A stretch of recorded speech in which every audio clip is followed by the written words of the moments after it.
మనలోనే ఉంది. మనం ఇంతవరకు ముందు చేసిన పనుల వల్ల మనం ఈ రోజున ఈ స్థితిలో ఉన్నాం. కాబట్టి నిస్సందేహంగా ఇప్పుడు మనం చేసే పనుల ద్వారా భవిష్యత్తులో మనం ఎలా తయారు కావాలంటే అలా తయారు చేసుకోవచ్చు. అందుచేత ఎలా పని చేయాలో మనం అర్థం చేసుకోవాలని స్వామి వివేకానంద గారు ఎప్పుడో చెప్పిన మాట మనకు మన రాష్ట్రానికి కూడా వర్తిస్తుంది. దిశ ఇప్పుడే మిత్రులు పవన్ కళ్యాణ్ గారు చాలా స్పష్టంగా చెప్పారు. అధ్యక్ష, తెలుగు రాష్ట్రం, తెలుగు ప్రజానికం వివిధ సందర్భాల్లో అనేక ఇబ్బందులు పడ్డారు. మద్రాసులో ఉండేవాళ్ళం. స్వాతంత్రం వచ్చే వరకు మద్రాసులో ఉండి పొట్టి శ్రీరాములు గారు త్యాగం చేసి ప్రాణాలు అర్పించిన తర్వాతనే రాష్ట్రం ఏర్పాటైంది. అది కూడా దిశ 1353 అక్టోబర్ 1న కర్నూలు కేంద్రంగా ఆ రోజు ఆంధ్ర రాష్ట్రాన్ని ఏర్పాటు చేసుకోవడం. అదే మాదిరిగా ఆ రోజు ఆంధ్రప్రదేశ్ రాష్ట్రం, తెలంగాణ స్టేట్, హైదరాబాద్ స్టేట్ రెండూ కలిపి మొట్టమొదటిసారిగా భాషా ప్రయుక్త రాష్ట్రాలు ఏర్పాటు చేయాలి అనే ప్రగాఢమైనటువంటి ఆకాంక్షతో ఆ రోజు హైదరాబాద్ రాజధానిగా తెలుగు వాళ్ళందరూ కలవడం. ఇది భారతదేశ చరిత్రలో దిశ ఫస్ట్ టైం భాషా ప్రయుక్త రాష్ట్రం నాంది పలికింది ఇక్కడ. తర్వాత చాలా రాష్ట్రాలు వచ్చాయి. అదే సమయంలో దిశ మళ్ళీ 2014 రెండు రాష్ట్రాలు, తెలుగు రాష్ట్రాలు రెండు రాష్ట్రాలకు ఏర్పడ్డాయి. ఇవన్నీ చూస్తే ఎన్నిసార్లు ఒక పర్మనెంట్ అడ్రస్ లేకుండా మనం ఇబ్బంది పడ్డాము. ఇది ఒక ఆలోచన మాత్రం దిశ. ఈరోజు మనం చూస్తే 10 ఏళ్ళు అయింది. 10 ఏళ్ళు అయితే రాజధాని ఏది అంటే మనం చెప్పుకోలేని పరిస్థితి.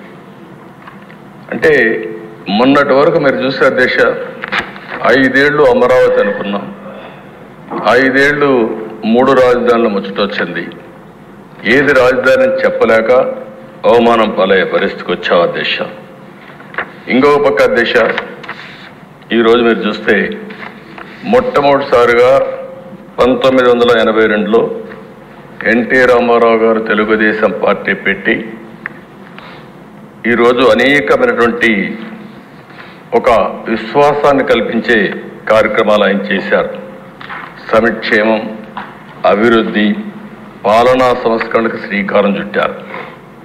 తెలుగు జాతి అనేది అప్పటికి మద్రాసు అని పిలిచే పరిస్థితి నుంచి మొట్టమొదటిసారిగా తెలుగు జాతి ఒకటి ఉందని ప్రపంచానికి చాటి చెప్పిన నాయకుడు నందమూరి తారక రామారావు గారి దిశ. అదే సమయంలో దిశ మనందరం ఒకసారి ఆలోచిస్తే తెలుగు నేలపైన పుట్టినటువంటి పివి నరసింహరావు గారు ఆర్థిక సంస్కరణలు తీసుకొచ్చాడు. ఇప్పుడే మిత్రులు పవన్ కళ్యాణ్ గారు చెప్పినట్టు పింగళి వెంకయ్య గారు మన జాతీయ జెండా రూపకల్పన చేశారు. ఇలాంటి చరిత్ర ఉండే మనం చూస్తే ఇప్పటికి కూడా ఈ రాష్ట్రంలో అనేక ఇబ్బందులు వచ్చి కనీసం ఈరోజు బడ్జెట్ కూడా పెట్టుకోలేక ఆర్థిక ఇబ్బందుల వల్ల మళ్ళీ ఒక 2 నెలలు టైం తీసుకొని పెట్టుకోవాలని ఆలోచించే పరిస్థితికి వచ్చాం. ఇంకో పక్క దిశ పివి నరసింహరావు గారు తీసుకొచ్చిన ఆర్థిక సంస్కరణలు ఈ దేశం యొక్క పెను మార్పులకు నాంది పలికింది. అక్కడి నుంచి పబ్లిక్ ప్రైవేట్ పార్ట్నర్షిప్ వచ్చింది. దీంతో బ్రహ్మాండంగా అభివృద్ధి జరగడమే కాకుండా ఈరోజు వికసిత్ భారత్ 2047 నరేంద్ర మోడీ గారు ఏదైతే మాట్లాడుతున్నారో నాకు ఏమాత్రం అనుమానం లేదు. 2047కి భారతదేశం ప్రపంచంలో మొదటి స్థానంలో కానీ 2వ స్థానంలో కానీ ఉండే అవకాశాలు ఉన్నాయి. అది మన చేతుల్లోనే ఉందని చెప్పి కూడా నేను మీకు తెలియజేస్తున్న దిశ. దిశ దీనికి కారణం మీరు ఒకసారి చూస్తే ఈరోజు ఒక 2 ఎగ్జాంపుల్స్. ఇక్కడ చాలామంది ఉన్నారు. 25 ఏళ్లకు మునుపు విజన్ 2020 తయారు చేశాం. సమైక్య ఆంధ్రప్రదేశ్ కోసం మీరు కూడా భాగస్వాములు దాంట్లో. ఆ విజన్ 2020 తయారు చేసిన తర్వాత మనం అభివృద్ధి స్టార్ట్ చేశాం. ఆ రోజు ఏ నిధులైతే ఉన్నాయో ఆ నిధులనే పెట్టి మనం ముందుకు పోగలిగాం. ఈరోజు మీరు చూస్తే దేశంలోనే highest per capita income Telangana రాష్ట్రం ఉండడం ఆ రోజు చేసిన అభివృద్ధి వల్ల సాధ్యమైందని చెప్పి కూడా నేను మీకు తెలియజేస్తున్నాను. ఇది గుజరాత్, ఇంకా చాలా రాష్ట్రాలు ఉన్నాయి అధ్యక్ష. గుజరాత్ ఉంది, కర్ణాటక ఉంది, హర్యానా ఉంది. అన్ని రాష్ట్రాల కంటే ముందు పోయే పరిస్థితికి వచ్చింది. ఇది ఒక ఉదాహరణ మాత్రం. ఇంకో పక్క అధ్యక్ష, మీరు ఒకసారి చూస్తే ఎన్ఆర్ఐస్, ఎందుకు ఈ సభలో ఈ మాటలు చెప్తున్నానంటే, ఈరోజు పవన్ కళ్యాణ్ గారు మాట్లాడినప్పుడు ఒక విషయం చాలా స్పష్టంగా చెప్పాడు. నేను వివేకానంద స్ఫూర్తిని కూడా మీకు చెప్పాను. ఈరోజు ఇక్కడుండే హౌస్లో మెంబర్స్ అందరం కలిసి సమిష్టిగా పనిచేస్తే ఈ రాష్ట్రాన్ని నెంబర్ 1 రాష్ట్రంగా తయారు చేయడం కష్టం కాదనే విషయానికి నేను ఈ విషయాలు మీ దృష్టికి తీసుకొస్తున్నాను. ఈరోజు మీరు చూస్తే అధ్యక్ష 25 ఏళ్ళు 30 ఏళ్ళకు మనకు ఆ రోజు ప్రభుత్వం ఐటీకి ప్రాధాన్యత ఇచ్చాం. అదే మరిగా భారతదేశం మొత్తం ఇండియన్స్ అంతా ఐటీ బాగా నేర్చుకునే పరిస్థితికి వచ్చారు. ఈరోజు మీరు చూస్తే మన వాళ్ళు ఇండియన్స్ 2 కోట్ల మంది 3 కోట్ల మంది విదేశాలకు వెళ్ళారు. అమెరికాకు చాలామంది వెళ్ళారు. అమెరికాలో చూస్తే అధ్యక్ష 25 ఏళ్ళు వచ్చిన మార్పు, ఇండియన్ ఆరిజిన్ ఎవరైతే ఉన్నారో వీళ్ళ ఆదాయం, తలసరి ఆదాయం $1,19,000. మన తర్వాత ఎవరైనా చూస్తే అధ్యక్ష తైవానీస్, వాళ్ళ ఆదాయం $95,700. వాళ్ళ తర్వాత చైనీస్, వాళ్ళ ఆదాయం $81,000. జపనీస్ 80,000, పాకిస్తానీ 70,000. ఈ విధంగా చూసుకుంటే అధ్యక్ష అమెరికాలో ఉండే నేటివ్ అమెరికన్స్ 65,900. అంటే అధ్యక్ష ఈరోజు ఈ ప్రభుత్వం అవలంబించిన విధానాలు 5 సంవత్సరాలుగా మీరు చూస్తే పాత ప్రభుత్వం ఇంగ్లీష్ నేర్పిస్తామన్నారు. ఇంగ్లీష్ నేర్పిస్తే ఏదో అయిపోతుందని మాటలు చెప్పారు. కానీ మారుమూల ప్రాంతాల్లో ఉండే మన సరైన టీచర్ లేకపోయినా చదువుకున్న వాళ్ళు ఈరోజు ప్రపంచంలో హైయెస్ట్ ఇన్కమ్ సంపాదించే పరిస్థితికి వచ్చారంటే అది భారతీయుల యొక్క శక్తి సామర్థ్యం. అందులో ఇంకా ఒక అడుగు ముందున్నారు తెలుగువారు. దానికి గర్వపడుతున్నానని చెప్పి కూడా నేను మీకు తెలియజేస్తున్నాను. కానీ దిశ ఇప్పుడు ఇక్కడికి వచ్చినప్పుడు ఇది గత చరిత్ర. గడిచిన 5 సంవత్సరాల్లో జరిగిన విషయాలు కూడా నెమరు వేసుకోవడం చాలా అవసరం. ఇప్పుడే జూన్ 4వ తారీఖు వచ్చిన ఎన్నికల ఫలితాలు ఒక కొత్త చరిత్రను సృష్టించాయి. ప్రజా చైతన్యానికి నిదర్శనంగా నిలిచాయి. మీరు చూస్తే దేశ 93% స్ట్రైక్ రేట్, 57% ఈ కూటమికి ఓట్లు పడ్డాయి. ఇది నా రాజకీయ జీవితంలో ఏ పార్టీ కూడా, నందమూరి తారక రామారావు గారు పార్టీ పెట్టినప్పుడు కానీ 94లో కూడా రాలేదంటే అది ప్రజలు మన మీద పెట్టుకున్న నమ్మకం అనే విషయం మనందరం గుర్తుంచుకోవాల్సిన అవసరం ఉంది. అధ్యక్ష ఒక్కొక్క పార్లమెంట్ 70,000, 80,000, 90,000 మెజారిటీ వస్తాయి. అలాంటిది 95,000 మెజారిటీ ఒక అసెంబ్లీలో వచ్చిందంటే నేను మనస్ఫూర్తిగా అభినందిస్తున్న గాజువాకలో 95,000 మెజారిటీ. అంటే దీన్ని చూసినప్పుడు చాలా ఆనందం, ఆశ్చర్యం వేస్తుంది. దీని వెనకాల కూడా దిశ చాలా శ్రమ ఉంది. ఒక్క విషయం మనం గుర్తుపెట్టుకోవాల్సిన అవసరం ఉంది. మిత్రులు పవన్ కళ్యాణ్ గారు ఇప్పుడే మాట్లాడారు. ఒక్కసారి రాష్ట్ర ప్రజానికి కానీ ఎలాంటి నమ్మకం కల్పించామంటే చాలా సఫర్ అయ్యాం. 2014లో కూడా కొత్త రాష్ట్రం, ఈ రాష్ట్రం అభివృద్ధి కావాలని ముందుకొచ్చి పోటీ చేయకుండా సపోర్ట్ చేసిన వ్యక్తి పవన్ కళ్యాణ్ గారు. సామాజిక బాధ్యత కోసం ఆలోచించారు, ముందుకొచ్చారు. తర్వాత దిశ మొన్న ఎలక్షన్లో ఆయన్ని మేము చూసినప్పుడు చాలా సమస్యలు వచ్చాయి. నన్ను అరెస్ట్ చేసినప్పుడు జైలుకు వచ్చి నన్ను పరామర్శించిన తర్వాత బయట వచ్చి ఆ క్లిష్ట సమయంలో ఏమాత్రం ఓటు డివైడ్ కావడానికి వీలు లేదు, రాష్ట్ర ప్రయోజనాల కోసం తెలుగుదేశం జనసేన కలిసి పోటీ చేస్తామని చెప్పిన మొదటి వ్యక్తి పవన్ కళ్యాణ్. అంటే ఇది ఒక సామాజిక బాధ్యతగా తీసుకున్నారు. రాజకీయంలో అరుదైన సంఘటన ఇది. ఇద్దరం కలిసిన తర్వాత బీజేపీ వారు కూడా ముందుకొచ్చారు, కేంద్ర నాయకత్వం. ముగ్గురం కలిసిన తర్వాత దిశ ఇది ఒక సునామీ. ఎవ్వరూ ఊహించిన సునామీ రాష్ట్రంలో వచ్చిందంటే ఎన్నికల్లో కూడా మనం తీసుకున్న నిర్ణయాల కారణం. ఆ నిర్ణయాన్ని మళ్ళీ మనందరం కలిసి వారు ఒక మాట చెప్పారు, మనస్ఫూర్తిగా వినిపిస్తున్నా, ఈ రాష్ట్రాన్ని మళ్ళీ ఘాటిలో పెట్టి అన్ని విధాల అభివృద్ధి చేసే వరకు ఏమాత్రం ఆలోచించకుండా సమైక్యంగా ముందుకు పోవడానికి ఆలోచిస్తామని ఈ సభ ద్వారా రాష్ట్ర ప్రజానికాన్ని కూడా మేము ఒక హామీ ఇస్తున్నాం, చేస్తామని చెప్పి కూడా మీకు కూడా తెలియజేస్తాను. అధ్యక్ష, ఈసారి ఎన్నికలు రాష్ట్రం కోసం, తమ బిడ్డల కోసం, భవిష్యత్ తరాల కోసం ప్రజలు ఇచ్చిన తీర్పు ఇది. ఉపాధి కోసం వేరే రాష్ట్రాలకు వెళ్ళినటువంటి పేదవాళ్ళు వాళ్ళే టిఫిన్ క్యారియర్ తీసుకొని వచ్చి ఓటేసి మళ్ళీ తిరిగి చెన్నైకో, హైదరాబాద్కో, బెంగళూరుకి వెళ్ళారు.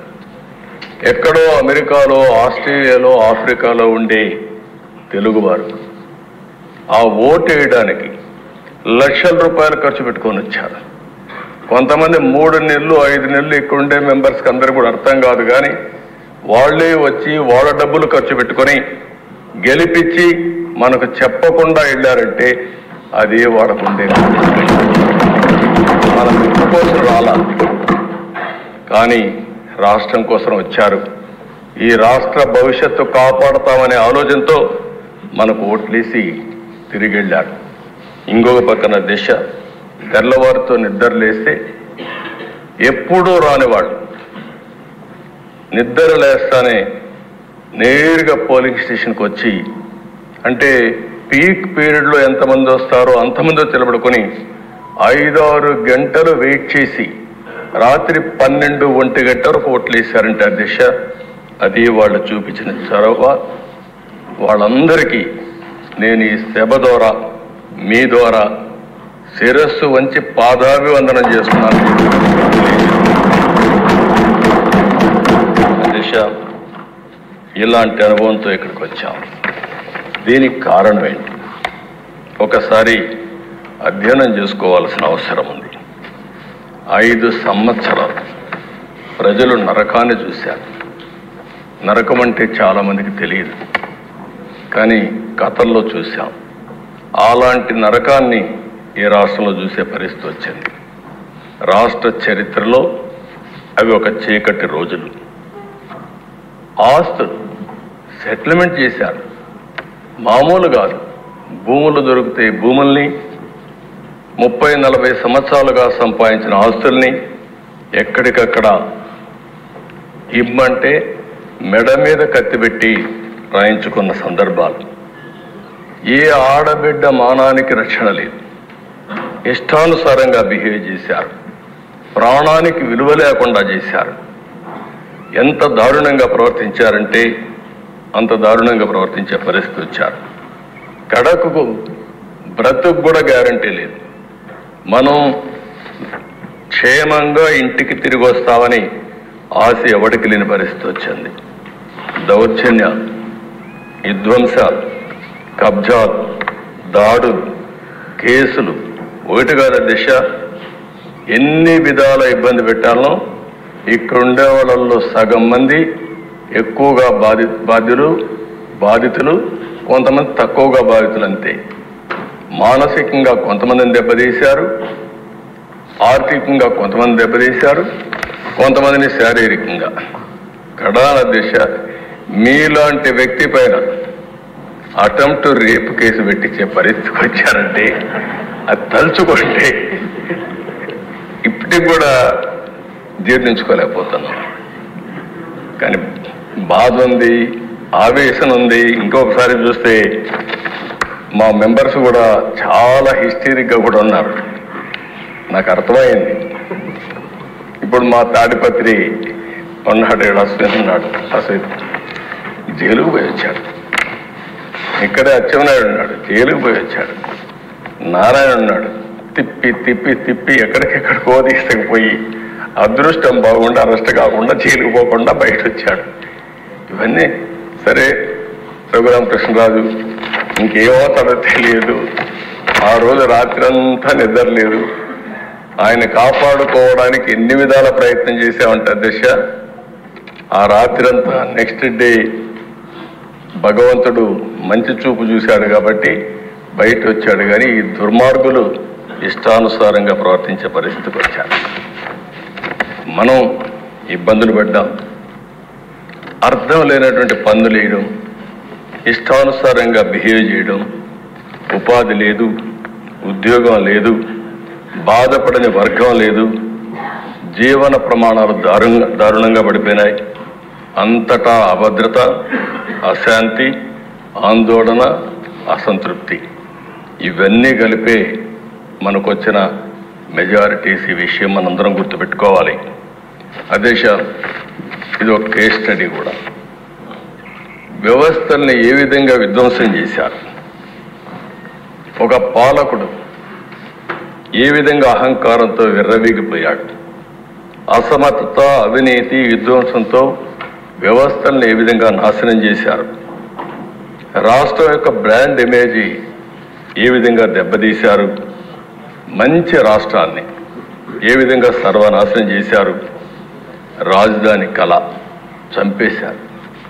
అమరావతి దేవతల రాజధాని. అలాంటి అమరావతి నిన్నటి వరకు ఏమైందో మనం చూసాం. ఈరోజు మళ్ళీ కేంద్రం 15,000 కోట్ల రూపాయలు ఆర్థిక సహాయం చేయడానికి ముందుకొచ్చారు, బడ్జెట్లో పెట్టారు. అందరి ముఖాల్లో చూస్తే ఆనందం కనపడుస్తూ ఉంది. అంటే మళ్ళా మంచి రోజులు ప్రారంభమయ్యాయనే ఆశ ఈరోజు వచ్చిందంటే ఏ విధంగా జరిగిందో మనం చూసాం. ఈరోజు అమరావతి పూర్తయింటే దిశ 2-3 లక్షల కోట్ల రూపాయలు ప్రజా సంపద మనకు వచ్చుండేది. అప్పులు చేసే అవస్థ తీరేది. అలాంటి రాజధాని పోయింది. జీవనాడి పోలవరం 72% పూర్తయింది. 2020 నాటికి 21 నాటికి పూర్తి అయిపోయింది. దిశ కావాలని కాంట్రాక్ట్ను మార్చడం, అదే మరి ఆఫీసర్లు మార్చడం, రివర్స్ టెండరింగ్ పెట్టడం, కడాన అతి ముఖ్యమైన జీవనాడైనటువంటి ఈ పోలవరాన్ని గోదావరిలో కలిపేయడం. ఇప్పుడు మళ్ళీ డయాఫామ్ వాల్ నుంచి స్టార్ట్ కావాలి. కాఫర్ డ్యాముల నుంచి మళ్ళా మనం పని ప్రారంభించాలి. ఇది కూడా మనం మనస్ఫూర్తిగా ధన్యవాదాలు చెప్పాలి. కేంద్ర